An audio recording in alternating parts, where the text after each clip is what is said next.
Hola jóvenes, esperando que se encuentren bien en sus casas, les habla el profesor Rodrigo Carrasco y en este video vamos a valorar la importancia de los derechos humanos, continuando con nuestro trabajo de la unidad de ciudadanía. Primero, ¿qué son los derechos humanos? ¿Recuerdan lo que conversamos en la última clase en video, en el video de la dignidad? ¿Recuerdan lo que era esta palabra? ¿La dignidad y los derechos humanos? Pues bien, los derechos humanos habíamos dicho que son las garantías jurídicas universales que protegen a los individuos y los grupos contra acciones y omisiones que interfieren con las libertades y los derechos fundamentales y con la dignidad humana. O sea, eso, aquel cuerpo de leyes o garantías jurídicas que buscan proteger a las personas y a los grupos de personas para garantizarles el cumplimiento de sus derechos fundamentales, ¿bien?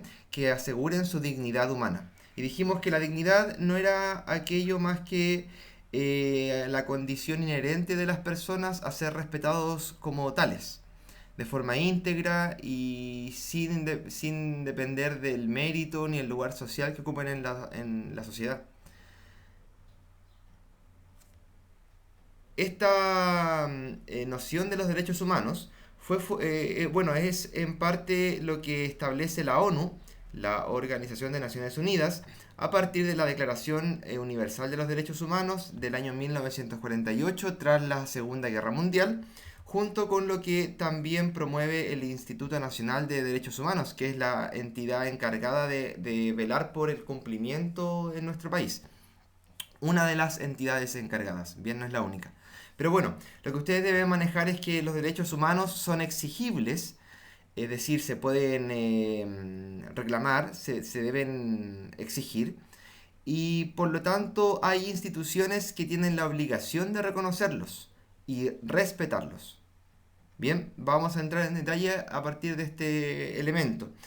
Deben saber que para que los derechos humanos se cumplan, hay dos dimensiones. Está la del sujeto titular de los derechos, quien es quien recibe y es beneficiado por los derechos humanos, y también está el sujeto de obligación, que será, como veremos a continuación, el encargado de cumplir, de promover y de respetarlos, principalmente. Bien, vamos a entrar con estas definiciones en la siguiente diapositiva.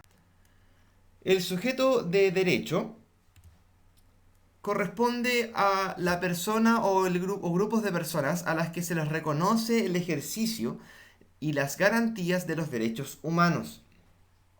Por ejemplo, las personas individuales, como ustedes, nosotros, los grupos sociales, ya sean niños, mujeres, grupos religiosos, etnias o grupos culturales, indígenas, personas migrantes, entre otras categorías. También se reconocen los derechos humanos a los pueblos que son titulares de derechos de autodeterminación o a tener un medio ambiente libre de contaminación. Bien, que son derechos ya transversales para un grupo amplio de personas. Esta es una de las partes de los derechos humanos. La otra es el sujeto de obligación. El sujeto de obligación principalmente recae en el Estado, porque el Estado es el responsable superior que debe garantizar la promoción, el respeto y la valoración de los derechos humanos. ¿Cómo lo hace el Estado? Bueno, en primer lugar, el Estado, ustedes deben saber que suscribe a los tratados internacionales que resguardan los derechos humanos. Por ejemplo, la Declaración Universal de los Derechos Humanos. El Estado el Estado de Chile adscribe a esta declaración, que es un documento internacional que rige también en otros países, e incorpora estos derechos humanos en la Constitución, que es la carta fundamental o la ley superior que tenemos en nuestro país. Además, cuenta con toda una serie de instituciones y de facultades legales para promover las condiciones en que las personas puedan vivir sus derechos plenamente y también adoptar las medidas de prevención general frente a los casos de violaciones graves de los derechos. Esto quiere decir que el Estado, a través de la política pública, debe garantizar el ejercicio de los derechos humanos y también debe tomar carta en el asunto cuando los derechos humanos se vean vulnerados o afectados. Y si es el Estado el responsable o falta a estas obligaciones, deberá tener la obligación de reparar a las víctimas de quienes sufran los derechos humanos. Por ejemplo, el caso más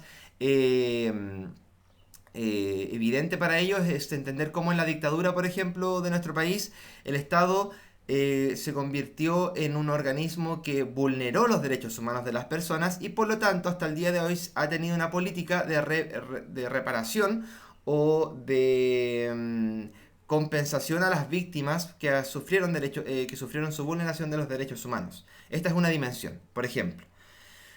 Bien, no solamente el Estado es el encargado principal de velar por los derechos humanos, sino también las empresas, aunque en menor medida. Porque las empresas también tienen que respetar, por ejemplo, sus obligaciones laborales, contractuales con los trabajadores y también con las comunidades que reciben las externalidades de sus actividades. Por ejemplo, si es una empresa que se dedica a la producción de alimentos, deberá velar para que estos alimentos cumplan con las medidas sanitarias y de higiene para que no no afecten la salud de las personas que las consuman, por ejemplo. O si se trata de una empresa que trabaja en la extracción de recursos naturales, deberá también preservar el cuidado por el medio ambiente y sin generar un impacto que afecte la salud ni la integridad de las personas. ¿Bien? O la misma conservación de la naturaleza. También encontramos organizaciones de la sociedad civil que son organismos encargados y tienen un rol importante en la defensa y la protección y promoción de los derechos humanos. Principalmente están orientados a velar para denunciar situaciones de vulneración de los derechos en los espacios más cotidianos. ¿Bien? Por ejemplo, el Instituto Nacional de Derechos Humanos es una organización de la sociedad civil que se preocupa de que justamente los derechos humanos que se cumplan, que no haya un problema con ellos. ¿Qué características encontramos dentro de los derechos humanos? Bueno, en primer lugar son universales porque son aplicables para todos los seres humanos, sin excepción alguna, se les debe reconocer y respetar. Son indivisibles porque están vinculados entre sí. Cualquier problema de uno afectará al otro. Además son inalienables. Esto quiere decir que no pueden ser cedidos o vendidos como sucede con las propiedades materiales. O sea, si yo nazco con el derecho, nadie me lo puede quitar en el tiempo. Lo que lo hace imprescriptible. No pierde la vigencia en el transcurso del tiempo ni existen fechas límites para hacerlos valer. Por lo tanto, también son irrenunciables. Aun si yo quisiera prescindir de los derechos humanos, se me seguirá otorgando y reconociendo como titular de estos derechos humanos. Para que se entienda se entiendan estas características de los derechos, que les quiero dejar la siguiente caricatura de Mafalda que dice así. Aparece su amigo diciendo: nuestro derecho a la educación es tan indiscutible. Y aparecen estudiando los dos, ¿no es cierto? Y él después dice ahí frustrado que no hay la más mínima esperanza de que algún alma caritativa nos lo quite. ¿Se entiende? O sea, el derecho a la educación, que en este caso tienen los niños y por lo tanto, por lo cual están estudiando, que a él no le gusta claramente, él quisiera no tener ese derecho porque preferiría no estudiar seguramente, pero sabe de que su derecho es tan indiscutible que nadie se lo puede quitar y que por lo tanto tendrá la obligación y el deber de seguir estudiando. Porque es un derecho que está garantizado y del cual él no puede renunciar. ¿Bien? Una clasificación de los derechos humanos para entender cómo estos se ordenan en el tiempo a partir de la historia de la humanidad, sobre todo desde el siglo XVIII, que es cuando los derechos humanos comienzan a tener mayor incidencia en la vida pública y en la organización política de la sociedad, especialmente desde Europa y hacia el mundo occidental. Bueno, desde el siglo XVIII encontramos los derechos de la primera generación, que son derechos civiles y políticos que establecen la libertad de los ciudadanos para participar de la vida política de un país y decidir sobre su vida privada. Aquí el Estado asume un rol que está limitado a los derechos civiles. Bien, por ejemplo, el derecho a la vida, a la libertad, a la propiedad, entre otros. El Estado debe resguardar estos derechos, pero sin embargo, las personas, los ciudadanos, también tienen derechos en su vida privada. Por ejemplo, el derecho a la religión, a culto, entre otras, que a la asociación, que son derechos más bien de orden privado. Bien, y el Estado tiene la responsabilidad de velar por aquellos que son civiles.